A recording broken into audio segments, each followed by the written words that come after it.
አዶናይ ካላሉ አልገባም ነበር።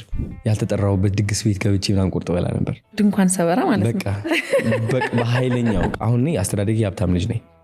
እዛ ስገባ ግን በቃ ላይ ምን አቀብጦኝ ነው እዚህ የመጣሁት። ደግሞ ይሰርቃሉ፣ ይሸታል፣ ሁሉም ነገር ነው። አላድርም እዚህ አልኩ።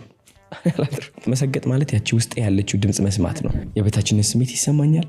ሰዎችን እፈራለሁ፣ አፍራለሁ፣ መናገር አልችል።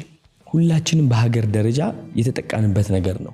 ከየት ነው የመጣው አላቅም። ማን ነው እንደዚህ እየተጫወተብን ያለው? አንተ ኑር ሳይሆን እኔ ልኑርልህ የሚባሉ አይነቶች። ከነዚህ ስሜቶች የምንደበቅበት መንገድ ምንድን ነው? የፖርን አለ፣ የሱስ አለ፣ የዊድ ሌላ ሴጣን መልኩን ቀይሮ ከዛ 4 ሰዓት የ30 ሰከንድ ቪዲዮ አውጥተው ለቀቋት። ሀገር ሙሉ አየት። ሀገር ሙሉ ደግሞ ይቺ 30 ሰከንድ ተጠቅሞ እኔን ለማጥቃት ወሰነ። ጸጸትና ቁጭት ደግሞ ሰይጣን የሚጠቀምባቸው ታላላቅ ኃይል ናቸው። ለመጀመሪያ ጊዜ በህይወቴ እስኪ የዋህ ሆኜ ልየው ዛሬ እስኪ ራሴ ሱስ ውስጥ ነበርክ፣ የማትፈልገው ህይወት ውስጥ ነበርክ።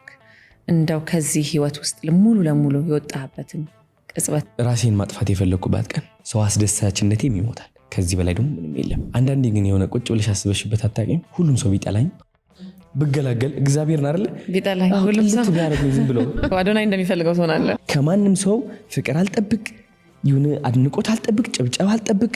ቢጠሉኝ፣ ቢተርቡኝ፣ ቢወዱኝ ምንም ለኔ። አንተ ደግሞ የስግጥ ፍምስ ባለቤት ስለሆንክ እና መስራች ታውቀዋለህ እኮ ማለት ነው። ታወጣለህ ሰግጠ እውነት በቃ እኔ አሁን መሰገጥና መፈመስ ፈልጋለሁ። አሁን ገባሽ አይደል? ገባኝ በጣም ሀይኔ ቆንጆ ላለ አድክም አድርጌ እንትን አድርጌ። ሰዎች ደግሞ ውሃን የማይዘው ወይ መንቀሳቀስ ይኖርብናል። መደነስ፣ መዘመር፣ መዝፈን። ያ ሰው እንዳይሰድብሽ ብለሽ ስትታሰሪ፣ ቀንሽን ስታጠፊ በዛ like it doesn't make sense። አወዳዳቂ ይሆናሉ፣ መካሪ ይሆናሉ።